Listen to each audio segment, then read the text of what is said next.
Sa isang theme park na tinatawag na Medieval World sa Los Angeles, ang empleyadong si James ay ipinadala upang linisin ang kanal pagkatapos makipag-usap pabalik sa kanyang amo. Siya at ang kanyang katrabaho ay walang magawa, kaya naglaro sila ng espadahan habang nasa kanilang mga tungkulin. Hinihiling na sana sa Castle World na lang sila nagtatrabaho, ang superior na karibal ng parke na magbubukas sa lalong madaling panahon. Biglang napansin ni James na may gintong medalyon sa kanal at naisip niya na baka ito ay nagkakahalaga ng malaking pera. Sinubukan niyang abutin ito upang kunin ito, ngunit ang medalyon ay nagsimulang lumiwanag at hinila si James sa kanal. Nang muli siyang bumangon, natagpuan niya ang kanyang sarili sa isang hindi pamilyar na lawa at lumangoy sa baybayin upang makita ang isang lasing na lalaki na nagngangalang Nolte. Nang mapansin ni James ang mga damit ng lalaki at ang lugar kung saan siya nakatayo, ipinalagay ni James na hindi niya sinasadyang narating ang Castle World. Sa sandaling iyon ay nawala ng malay si Nolte at sinuri siya ni James nang mapansin niyang hindi siya humihinga. Sinubukan niyang humingi ng tulong, ngunit walang nakakarinig sa kanyang paghingi ng tulong kaya naghanda siya para sa CPR. Gayunpaman, napakabango ng hininga ni Nolte kaya pinili ni James na gumamit na lang ng breath spray. Ito ay naging dahilan upang magising si Nolte at sinabing iniligtas ni James ang kanyang buhay. Pagkatapos ay dinala ni Nolte si James sa kanyang kampo, ngunit naiinis si James sa mga kondisyon ng pamumuhay niya at tinawag niya ang pagkain ni Nolte na nakakasukang pagkain. Nang ipaliwanag ni Nolte na kinasusuklaman siya ng mga tao dahil sa pagkabigo niya sa reyna, hindi siya sineseryoso ni James at binigyan siya ng $2 bago umalis. Ngunit itinapon ni Nolte ang mga perang papel sa apoy. Pagkatapos, tumawid si James sa kakahuyan upang hanapin ang malawak na daan, napunta lamang sa isang lumang bukid at muntik ng masagasaan ni Sir Percival at ng kanyang mga tauhan na nakasakay sa kabayo. Nakaiwas siya sa tamang oras at pagkatapos ay sinubukang sundan ang mga kabalyero upang pagsabihan sila para lamang matuklasan ang isang malaking kastilyo. Sa pag-aakalang ito ang Castle World, sinubukan ni James na pumasok, pinigilan lamang ng mga gwardya na humihiling na malaman kung sino siya. Ipinaliwanag ni James na siya ay mula sa Florence at Normandy, na tinutukoy ang sikat na intersection sa LA, ngunit napagkamalan siya ng mga gwardya na isang mensahero mula sa lugar na tinatawag na Normandy at hinayaan siyang dumaan, na sinasabing hinihintay siya ng hari. Pagdating sa loob, nakita ni James ang isang malaking mabahong palengke at isang puppet na palabas tungkol sa alamat ng Black Knight. Tapos na-distract siya nang makita niya si Victoria, ang chambermaid ng prinsesa. Sinubukan siyang ligawan ni James ngunit hindi niya maintindihan ang modernong pagsasalita nito. Bagamat nang humingi siya ng papel at numero niya ay humanga siya na marunong itong magbasa at magsulat. Sa sandaling iyon, dumating si Percival at hinawakan ang lahat ng kababaihan ng hindi naangkop kabilang si Victoria. Nakilala kaagad siya ni James bilang ang lalaking muntik na siyang masagasaan at pinagsabihan siya para sa panliligalig sa mga babae, dahilan upang bunutin ni Percival ang kanyang espada na may pananakot. Iniisip pa rin ni James na bahagi ito ng acting at hindi siya sineseryoso, ngunit bago pa lumala ang mga bagay, dumating ang Chamberlain na si Philip upang dalhin si James upang makita ang hari. Pagkatapos ay dinala si James sa silid ng trono kung saan nakilala niya sina Haring Leo at Prinsesa Regina. Nais malaman ni Leo kung kailan darating ang Duke ng Normandy upang pakasalan si Regina, at iniisip na dapat siyang umakting para sa entablado, kaya sinagot sila ni James na sa Martes ito darating.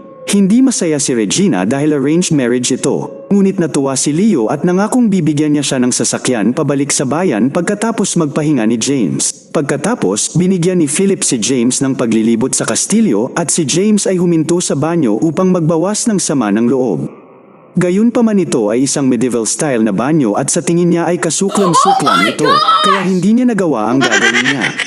Biglang napansin ni James ang maraming tao na nagmamadali sa labas at ipinaliwanag ni Philip na papanoorin nila ang pagbitay sa pinuno ng rebelyon. Sa pag-aakalang isa itong palabas, sumali si James sa karamihan at pinanood ang pagbitay, hinawakan ang ulo ng mahulog ito dahil humanga siya sa makatutuhanang prop. Gayunpaman sa lalong madaling panahon na pagtanto niya na ito ay isang tunay na ulo at siya ay nahimatay. Ilang sandali pa, nagising si James sa kanyang silid habang si Victoria ang nag-aalaga sa kanya. Nagsimulang magpanik si James dahil nakakita siya ng totoong execution at lumala ang kanyang mood nang sabihin ni Victoria na ang taon ngayon ay 1328. Ibig sabihin ay dapat niyang tanggapin na naglakbay siya pabalik sa nakaraan at totoo ang lahat. Biglang sinimulan ni Victoria na tanggalin ang kanyang damit at naisip agad ni James na ibibigay niya sa kanya ang kanyang pagmamahal, ngunit inilabas lamang niya ang kanyang medalyon upang ipakita sa kanya na katugma ito sa kanya. Ang medalyon ay simbolo ng mga rebelde at gusto ni Victoria na tulungan siya ni James na patayin si Haring Leo dahil pinatay niya ang dating hari para nakawin ang trono, kaya ang kaharian ay dapat na pag-aari ng dating reyna. Ang lahat ng mga rebeldeng sumubok noon ay pinugutan ng ulo at ang kanilang mga ulo ay nasa labas na ngayon. Isang takot na si James ang gustong umalis, ngunit biglang dumating si Philip para sabihin sa kanya na handa na ang kanyang biyahe. Nagulat siya dahil kabayo pala ang sasakyan niya at hindi kotse, at dahil hindi marunong sumakay ng kabayo si James, sinabi niya sa lahat na siya ay isang mensahero ngunit isa ring komedyante para pagtakpan ang kanyang sarili. Pagkatapos ay sinubukan ni James na sumakay sa kabayo, ngunit hindi ito pinadali ng hayop para sa kanya, nabagsak siya nito ng maraming beses at kinakaladkad siya sa buong lugar, na nagiging sanhi ng pagtawa ng lahat dahil sa tingin nila ito ay bahagi ng isang jester act. Inaanyayahan ni Leo si James na sumabay sa kanya minsan, ngunit hindi nagtatapos ang pakikibaka ni James sa kabayo, dahilan upang isipin ni Leo na sobrang dedikado siya sa kanyang ginagawa, na iginagalang niya. Nang maglaon sa kastilyo, inaalagaan ni Victoria ang mga pinsala ni James, ngunit nabigla siya nang malaman niyang ginagamot siya ng mga linta. Matapos alisin ang lahat, sinabi ni James kay Victoria na kailangan niyang bumalik sa lawa kung saan niya natagpuan si Nolte, na ikinagulat ni Victoria dahil si Nolte ay dapat napatay na. Naputol ang kanilang pag-uusap nang dumating si Philip, na nagpaalam kay James na inimbitahan siya ng hari sa piging ngayong gabi. Ayaw sumama ni James, ngunit ipinaalala ni Victoria sa kanya ang mga nakaimpal na ulo at mabilis na nagbago ang isip. Sa piging, naiinis si James sa ugali ni Haring Leo at sa paraan ng pagkuha niya ng pagkain, ngunit kailangan niyang magpanggap na gusto niya ang lahat para maiwasang mamatay. Pagkatapos ay hiniling sa kanya ni Leo na sumayaw dahil narinig niya na ang mga Norman ay mahusay na mananayaw. Sinusubukan ni James ang ilang mga klasikal na galaw upang sundan ang medieval na musika, ngunit nagmukhang katawa-tawa siya, kaya sa halip ay itinuro niya sa mga musikero ng korte ang isang modernong tune na maaari niyang kantahin at sayawin. Awkward sa una, pero hindi nagtagal ay nakuha nila ang lahat at itinuro sa kanila ni James ang mga galaw sa kantang Dance to the Music para magsaya silang magkasama. Habang ang lahat ay nasisiyahan sa musika sa dance floor, binibigyan ni Victoria ng tinapay ang dalawang katulong. Hindi nagtagal ay nasa dance floor na rin ang hari at habang abala siya, hinawakan ni Regina si James at sinimulang halikan siya. Nakita sila ni Percival at nagbanta na papatayin si James dahil sa paghipo niya sa prinsesa, kaya tumakbo si James sa balkonahe habang hinahabol siya ni Percival. Samantala, ang dalawang tagapaglingkod ay lumapit sa hari at inihayag na ang tinapay ay may mga kutsilyo. Nang sasaksakin na nila si Leo, gumamit si James ng ilang mga kurtina para tumalon mula sa balkonahe at hindi sinasadyang sinipa ang hari sa daan, na pinipigilan ang dalawang mamamatay tao na masiksak siya. Agad na inaresto ng mga gwardya ang mga katulong at pagkatapos ay pinagalitan ni Leo si Percival dahil sa hindi pagprotekta sa kanya habang itinuturing na bayani si James. Sa katunayan, itinalaga ni Leo si James bilang isang Panginoon na namamahala sa kanyang seguridad, kahit na ginagantimpalaan siya ng 60 hektarya ng lupa at lahat ng babaeng gusto niya. Kinabukasan, lumitaw si James sa pulong ng korte na may mga bagong ideya tulad ng mga frappuccino at mga fast food na lugar na may magagandang damit para sa mga empleyado. Pagkatapos ay nakipaglaro siya ng chess kay Percival na nagsasabing kung minsan ang reyna ay kailangang isakripisyo para sa ikabubuti ng kaharian, na lubhang kainahinala. Nang maglaon ay tinawag si James para sa isang bagay ng seguridad. Isang lalaki ang nahuling nagnanakaw ng singkamas mula sa hardin ng kastilyo para sa kanyang nagugutom na pamilya.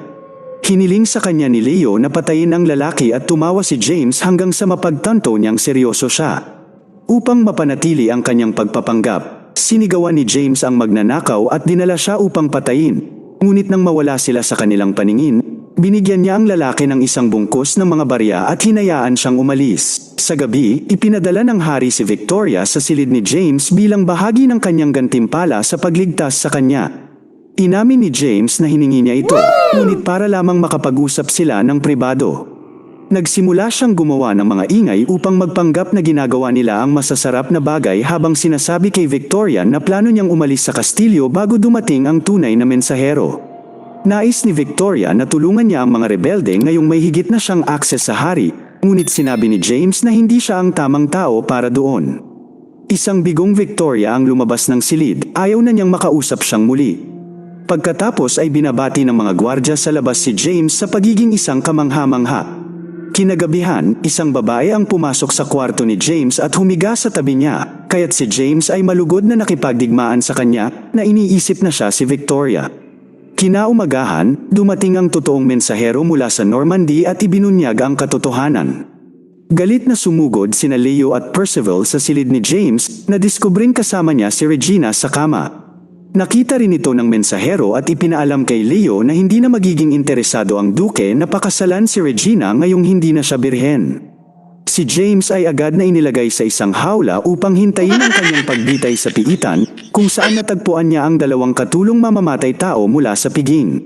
Sinabi nila kay James na dati ay galit sila sa kanya dahil sa pagsira sa kanilang pagtatangka sa pagpatay, ngunit ngayon ay iniisip nila na si James ay isang henyo sa pagsira sa pakikipagsanib ni Leo sa Normandy na nagpapahina sa hari. Ibinahagi rin nila ang alamat ng Black Knight, isang mahusay na mandirigma na tumangging ibenta ang kanyang katapatan sa mga hari dahil nakatuon lamang siya sa hustisya. Minsan ay nilamon siya ng isang dragon, ngunit nakatakas siya sa pamamagitan ng paghiwa sa tiyan ng halimaw at nagkaroon ng kakayahang makahinga ng apoy. Makalipas ang ilang sandali, si James ay inilabas upang bitayin, kaya inaangkin niya na siya ay isang mahusay na mangkukulam sa isang desperadong pagtatangka na iligtas ang kanyang buhay. Sinusubukan niyang takutin ang mga tao gamit ang apoy mula sa isang lighter, ngunit walang sino man ang humanga dahil alam na nila ang apoy. Habang inilalagay nila ang ulo ni James sa chopping block, ang berdugo ay biglang nagsimulang mabulunan sa isang mansanas, kaya naisip ng mga taga-nayon na si James ay nagdulot ng kamatayan sa kanya. Dahil dito, si James ay nagsagawa ng Heimlich na maniobra sa berdugo hanggang sa iluwa niya ang prutas, na nagsasabing iniligtas niya siya sa pamamagitan ng mahika. Kinilabutan ang lahat, kaya sumunod na sinabi ni James na kaya niyang pabagsakin ang araw mula sa langit. Sa sandaling iyon, isang nagniningas na palaso ang tumama sa tolda ng hari at nataranta ang lahat, ngunit tinawag siya ni Percival sa kanyang kasinungalingan at pinapante niya ang mga gwardya upang hulihin siya. Ang isang misteryosong tao sa labas ay patuloy na nagpapatama ng mga naglalagablab na arrow at nagdudulot ng lubos na kaguluhan na nagpapahintulot kay Victoria na makalusot at dalhin si James kasama ang dalawang mamamatay tao sa isang cart. Sa kasamaang palad ay nahulog si James sa kariton nang magsimulang tumakbo ang kabayo at inutusan ni Percival ang isang bantay na isara ang gate, ngunit pinabagsak ni James ang bantay at nakatakas sa tamang oras. Ang mga gwardya ng Kastilyo ay nagpapatama ng mga palaso sa kanya, ngunit biglang dumating ang mahiwagang mamamana na si Nolte na dinala si James sakay ng kanyang kabayo. Narating ng dalawa ang kampo ng rebelde at ipinaalam ni Nolte kay James na tinulungan niya ito dahil may utang na loob siya sa kanya dahil sa pagligtas sa kanyang buhay, kaya maaari na siyang umalis ng walang utang. Nakita siya ni Victoria at hiniling na manatili siya dahil dati siyang pinakamahusay na kabalyero sa Inglaterra, ngunit nagkasala pa rin si Nolte sa pagkabigo sa dating hari at umalis. Pagkatapos ay inalok ni James si Victoria na sumama sa kanya sa modernong panahon kung saan ang mga kababaihan ay tinatrato ng mas mabuti, ngunit tumanggi siyang iwanan ang kanyang mga tao. Si James ay bumalik sa lawa na mag-isa at nag-aalangan na tumalon. Samantala, bumalik si Nolte sa sarili niyang kampo para lang tambangan ng mga tauhan ni Percival. Sinimulan nilang guluhin si Nolte at itinapon ang kanyang inumin sa isang tumpok ng dumi. Ngunit nang kukunin na ito ni Nolte, dumating si James upang pigilan siya. Pagkatapos ay sinimulan niyang labanan ang mga lalaki gamit ang mga modernong diskarte sa boxing at ilang mga nakakatawang galaw na namamahala upang itumba ang dalawa sa kanila. Gayunpaman, mabilis na nakabawi ang mga lalaki at sama-samang dinaig si James para bugbugin siya. Nang makita ang isang kaibigan na nangangailangan ng tulong, sa wakas ay dumating si Nolte at agad na pinabagsak ang mga lalaki kahit na itinulak ang isa sa kanilang mga mukha sa dumi. Matapos turuan ni James si Nolte na mag-high five, bumalik sila sa kampo ng mga rebelde at natuklasan lamang na winasak na ito ng mga tauhan ni Percival at dinala nila si Victoria. Hiniling ni James sa mga rebelde na tulungan siyang iligtas siya, ngunit si Nolte lamang ang nagboluntaryo dahil ang lahat ay nawalan na ng pag-asa. Biglang nagsalita ang isang babae. Lumalabas na ang dating reyna na natutuwa nang makitang buhay si Nolte at hindi siya sinisisi sa mga nangyari. Kinumbinsi ni James ang reyna na magbigay ng isang nakasisiglang talumpati sa mga rebelde. Gayunpaman, mayroon lamang siyang malungkot na mga salita na ibinabahagi kaya si James ang pumalit. Nagnakaw siya ng isang grupo ng mga linya mula sa maraming sikat na modernong talumpati at nakumbinsi ang mga rebelde na oras na para lumaban at ibalik ang kanilang kaharian. Pagkatapos ay isang montage ng pagsasanay ang sumunod at tinuruan sila ni James kung paano lumaban gamit ang mga diskarte mula sa sports tulad ng American football at pro wrestling habang tinuturuan sila ni Nolte kung paano gumamit ng espada. Kapag handa na ang mga rebelde, gumawa sila ng plano na salakayin ang kastilyo at niregalo ni James kay Nolte ang kanyang rubber shoes para sa mas madaling paggalaw. Bilang kapalit, binibigyan ni Nolte si James ng baluti ng kabalyero na ginugugol ni James sa gabi para pagandahin ito. Kinabukasan, sinalakay ng mga rebelde ang kastilyo, ngunit laking gulat nila nang makitang bukas ang mga tarangkahan at walang nakikitang bantay. Lumalabas na ito ay isang bitag at sa lalong madaling panahon ay pinalibutan sila ni Percival kasama ang kanyang mga sundalo para sugurin ang mga rebelde upang magsimula ng isang labanan. Sinakop ng kaguluhan ang buong lugar habang ang magkabilang panig ay nagkukrus ang mga espada at nagpapatama ng kanilang mga palaso na nagdudulot ng hindi mabilang na pagkamatay para sa parehong mga koponan. Biglang tumakbo ang mga kabalyero ni Percival sa takot nang makita nilang dumating ang Black Knight, nagbubuga ng apoy mula sa kanyang helmet upang takutin ang kalaban. Gayunpaman ang Black Knight sa lalong madaling panahon ay nahulog mula sa kanyang kabayo at ipinakita na si James ang nakasuot ng pasadyang baluti. Agad na sinubukan ni Percival na patayin siya, ngunit pinigilan siya ni Nolte at iniligtas siya, at naganap ang tunggalian sa pagitan ng mga kabalyero. Habang ipinagpapatuloy ni Percival at Nolte ang kanilang sword fight, tinutulungan ni James ang mga rebelde na labanan ang mga sundalo gamit ang mga diskarteng natutunan nila sa pagsasanay. Ang kanilang pagtutulungan ng magkakasama ay gumagana ng maayos at sa lalong madaling panahon ay pabor na sa kanila ang labanan. Napansin ni Percival na ang kanyang mga tauhan ay natatalo, kaya umatras siya patungo sa tuktok ng mga pader ng kastilyo, kung saan nakita niya si Leo na humihingi ng tulong. Gayunpaman si Percival ay pagod na sa kanya at itinapon siya sa kanal. Samantala, patuloy na pinapatumba ni Nolte at James ang mga sundalo, at ginamit pa ni Nolte ang mga kalokohang pamamaraan na natutunan niya kay James. Biglang nagpatama ng palaso si Percival na tumama sa dibdib ni Nolte, dahilan para matumba siya. Nang makaramdam ng pagkatalo, ibinigay ni Nolte kay James ang kanyang espada. Isang galit na James ang sumugod sa tuktok ng mga pader ng kastilyo, para lamang matuklasan na hawak na ngayon ni Percival si Victoria bilang hostage. Dahan-daang ibinaba ni James ang kanyang espada, ngunit tumanggi si Victoria na bitawan niya ang kanyang espada at pinalaya ang sarili mula sa pagkakahawak ni Percival na nagtamo ng hiwa sa kanyang leeg sa proseso. Pagkatapos ay inaway ni Percival si James at madaling dinisarmahan siya, ngunit hinarap siya ni James na halos mahulog sa daan. Sa kabutihang palad, nabawi niya at nakuha ang kanyang espada upang simulan na labanan si Percival gamit ang mga diskarteng kinuha mula sa baseball at golf. Nawala ng malay si Percival at tumakbo James upang tanggalin ang pagkakatali ni Victoria, ngunit pagkatapos ay ipinakita ni Percival na umaakting lamang siya at sinubukang atikihin si James mula sa likuran. Sa kabutihang palad, biglang tinamaan ng arrow si Percival at nahulog sa kanyang huling hantungan, at tumingin sa ibaba si James upang matuklasan na si Nolte na buhay at maayos. Nanalo ang mga rebelde sa labanan at nagdiwang sa pangalan ng reyna. Maya-maya, kinumbinsi ni James si Victoria na sumama sa kanya sa LA at naghalikan sila. Hiniling ng reyna na manatili si James, ngunit tinanggihan niya ang alok, kaya sa halip ay ginantimpalaan siya ng reyna sa pamamagitan ng pagtawag sa kanya bilang Black Knight. Sa kalagitnaan ng seremonya, si James ay nagsimulang makaramdam ng pagkahilo at bigla siyang nagising sa kanyang panahon. Napapaligiran siya ng mga paramedic na nagligtas sa kanya mula sa lawa at ng kanyang katrabaho, na nagpaalam sa kanya na nasa ilalim siya ng tubig sa loob ng 10 minuto.